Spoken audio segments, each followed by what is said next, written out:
Hello, and welcome to today's episode of The Ways of the World, where we focus upon a different country and culture and discover the different ways of the world through the lenses of Villanova students and faculty. These Villanovans have studied abroad and are here to share their experiences. I'm your host, Ava Petrosky. Today we're going to Rome, Italy, and we have a Villanova University junior, Ailish Wilson, joining us today, who spent a unique program. It was a week in Rome just recently. It was just this past October. Yes. So welcome, Ailish. Thank you so much for being here. Thank you for having me. Of course. Tell me about Rome. Rome was so amazing. It was my first time being in Europe, and I just loved it. I loved being in a new culture. I loved getting to travel with my classmates who I normally wouldn't really spend that much time with, so I really got to know them, and it was just great. My theology class is called The Church and Transformation, and in this class we're studying how the Catholic Church has changed over time. And currently, the Catholic Church is taking part in the Synod on Synodality, which is kind of a complicated process, but it's essentially a way for the Church to bring in marginalized voices to important conversations. And so this is the first time that lay people and women have been invited to have important conversations. And so it's this kind of years-long meeting. So we were going to get to be there during the second session of these conversations. And we got to meet some delegates who are voting in the Synod and some of the people who planned the Synod to learn more about it. How did you get involved in the class? I just saw the sign-up sheet on the Mission and Ministry newsletter, or the application, I should say, and I had taken that professor before. I really liked her, Dr. J.C. Joseph, and so I just submitted my application and decided to go. How many students did you go with in your class? There were 16 undergrads and 2 grad students who tagged along, and then 2 professors, so a total of 20 people. What did you do with the Synod when you were there? Yeah, so the thing about the Synod is while it's ongoing, it's confidential. So we couldn't actually observe the people talking about certain topics or the actual voting that was going on, because they vote on kind of what they want to publish in their final document. So we got to meet with delegates from the Synod and also get to meet with some of the people who planned the Synod. And basically we got to ask them some questions about how it was going, what their thoughts were. And they were very gracious to have us, but unfortunately, again, they couldn't really give us detailed and specific answers about what was going on. So some of us did kind of feel we didn't get to learn as much as we would have liked about the Synod, but it was still just really cool to be there. And we had other kind of spiritual experiences throughout the week that were very meaningful. So it was an amazing experience. It just wasn't necessarily what we expected from the Synod. Mm-hmm. So is this something that Villanova does each year? So no, this is the first time this class has ever been offered. And if it's offered again, it probably won't include a trip to Rome because the Synod won't really be happening. So it was kind of a once-in-a-lifetime thing. And you took it? Yeah. So walk me through, I'm sure that you didn't have a strict schedule that you adhered to each day, but tell me about a typical day in Rome that you would spend. Yes. So yeah, our days were all very different, but I would say we would get up pretty early in the morning, and we a lot of times would meet with the other students from Centers. And Centers was this grouping of Catholic schools from across the nation, Catholic colleges, so Boston College, Villanova, Georgetown, Santa Clara. I think there were about 14 colleges, and we had all come together as a group to learn more about the Synod. And so we would usually meet with them, and we would do things like discuss what our hopes and dreams for the Synod and pray for our hopes and dreams for the Catholic Church. And after we did that, we would usually then go sightseeing, which was really fun. And we focused a lot of our sightseeing on kind of spiritual places like the Vatican and the Basilica of St. Paul, and then just kind of all these different churches. And then usually we would kind of be on our own for lunch and dinner, but then almost every night our class would do a gelato debrief, which was really fun. And we would just all get together and eat gelato and talk about like what we had seen that day. Did you try a gelato flavor that's a little niche? Yes, I did. So we went to this one Argentinian gelato place because the Pope is from Argentina, Pope Francis. And allegedly it's his favorite gelato place in Rome. And I got his favorite flavor, it's like dulce de leche, I think is how you say it. And so apparently that's his favorite flavor, and it was amazing. Okay. It was amazing. I mean, I haven't had it there, but I've had dulce de leche, and it's really good. Mm-hmm. What's your favorite meal that you had in Italy? That's so hard. I would say I had some really amazing lasagna. It was just like somehow so much better than any lasagna I've ever had here. Did you try anything new? I don't know if I did, to be honest with you, because I feel like Italian food, it is in America. Yes. So most things I'd had before, but I think every version of what I tried was like an elevated version of what we have here, like the tiramisu, the lasagna. So yeah. Right. So what's your favorite place that you visited? That's so hard, but I think I would say the Basilica of St. Paul, because when you walk in, you just suddenly feel this presence. I can't really describe it, but like a picture will never really do it justice. And that's true of so many places in Rome.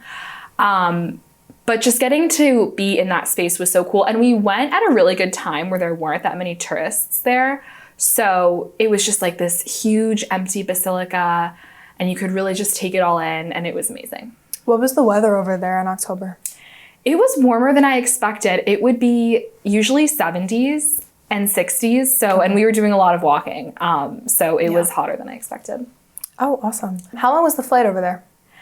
I want to say it was about 7.5 hours to Rome, and then maybe like 8.5 back. The jet lag really hit me. Yeah. I actually had to take a nap at our lunch table, and I felt really bad doing that, but I needed it. Yeah. And I survived. I took Tylenol because I was in pain from the jet lag, but I survived. Did you have any challenges maybe assimilating to the language barrier? A little bit. I mean, sometimes you would go into stores or little cafes, and the people working there would speak a little bit of English, but mostly Italian. So sometimes there was a bit of a language barrier. And actually, sometimes asking people where's the nearest bathroom was hard because they didn't know how to say it in English. But overall, most people spoke English, so I did okay. Did you travel outside of Rome? No, we did not. We did go to the town right next to Rome.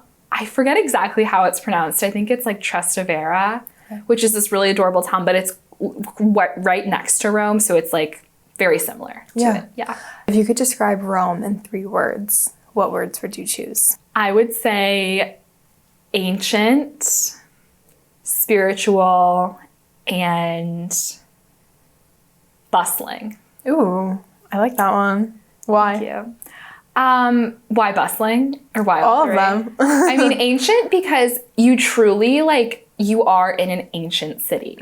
And in the US, we don't have ancient cities. I mean, our oldest city, it might be Boston, which is where I'm from. And you do kind of walking around Boston, you feel oh, I'm back in colonial times. But Rome, you just see these the Colosseum and the Roman Forum and these ruins. And you're just wow, it's so old. People have been here for thousands of years. And then spiritual, I mean, just all of the holy places and all of the holy relics that are there are so cool. And then bustling, it's very crowded, which at times is it could be a bit much, but it's also very exciting because it's so lively there. Yeah. Did you have any free time? Yes, we did have free time throughout the day, and I was very grateful because, traveling it's a lot. And I honestly, to be honest with you, I think every block of free time we had, in each day, I would go back to the hotel and take a nap. Some people go explore, go pray, go shop. For me, I needed my daily nap. Yeah. Just recharge. So yeah. Were the eating times different? Because I know some cultures eat a little bit later. Dinner is definitely later than in the US. But actually that worked in our favor because we would go out and get dinner around 6 or 7 p.m. and the restaurants didn't really have any lines because they eat more around like 8 or 9, I believe. Okay. So that works in our favor. Yeah. Did you have a favorite restaurant that you kept going back to? I think we tried a new place every day, which was cool. That's and good. they were all good. None of them were bad. That is good. What were your living arrangements? So we were staying in a hotel and I was in a room with 2 other girls, Mary and Rochelle. And it was really cool because I didn't know them that well. They're 2 seniors, I'm a junior. But you really get to know them after living in a tiny room together for a week. So it was fun. Definitely. It was like a little sleepover every night. Did you know anyone going into the program? Not really. I mean, I knew them all as classmates, Yeah. but no one was like a close friend. And that kind of made it better, I think, because you grow as a person when you're kind of on your own. You're not with like your sibling or your best friend. So I kind of enjoyed that. And when you applied, you had no idea? No, I didn't know who was going to be in the class. Yeah. That's awesome. If you had to film a trailer for Rome, what are some absolutes that have to be included in that trailer? That's a great question. I mean, it's so hard because pictures and videos don't do it justice. So I think what I would do in a trailer is focus on all of the little details in Rome, like a little stray cat walking across like the street and the people selling little watercolor paintings on the street. And just kind of the liveliness or like a image of like 2 people clinking their drinks together. I don't know, to just capture kind of the spirit of Rome. Definitely. What is a challenge that you faced when you were over there? I mean, I think that it was amazing overall. I wouldn't say there were any major challenges. I did miss my family a little bit, and it was my first time traveling without my family. So it was kind of funny because I was like, wow, I'm in this new place, but like, why aren't my siblings and parents here? And I think I did miss them a little bit. And I was like, oh, I wish they were here seeing these things. But that was kind of a minor feeling. Have you seen them since to show them pictures? I have not, but I've texted with them, FaceTimed. So yeah. So they're seeing it a little bit. Yes. And then you'll show them when you see them. Yes. That's good. What is something that really surprised you about Rome and Italian culture? Ooh. You know what? This is a small detail, but the shop owners there are very different than shop owners in the US, where if you're kind of browsing, like I was browsing scarves one day and the Italian man working there at the little boutique came right up to me and said, what color do you want? And I was like, oh, I think the blue is nice. And he was like, here you go, 15 euros. And I was like, oh, I guess I'm buying this. So they really like push it on you, even if you're not sure. And he was like, very pretty. They're like, and so that's a little bit different. I think in the US, you would think that they were being rude if a shop owner did that, but it's just the culture there.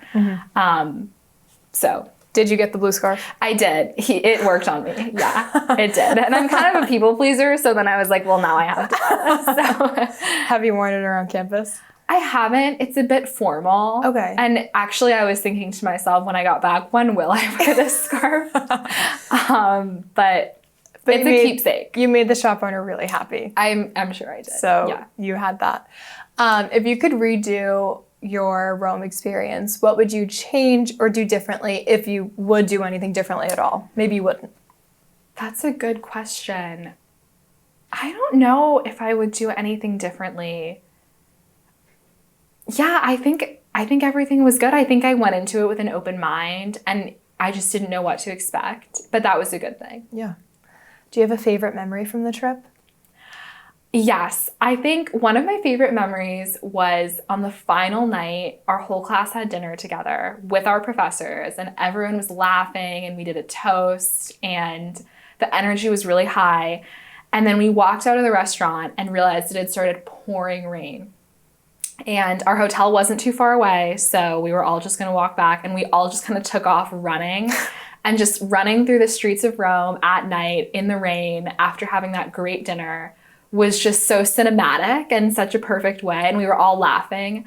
And it was such a perfect way to end our trip. And we knew we had like our flight back in the morning, and this little bubble we had created was like about to burst. But it was just such a cool moment. And I will always remember that. Do you feel a lot closer to the people that you went with since before going? I do, yes. Because there's just like things that you experience with people and that you won't ever experience again. Like I won't ever see the Colosseum for the first time again.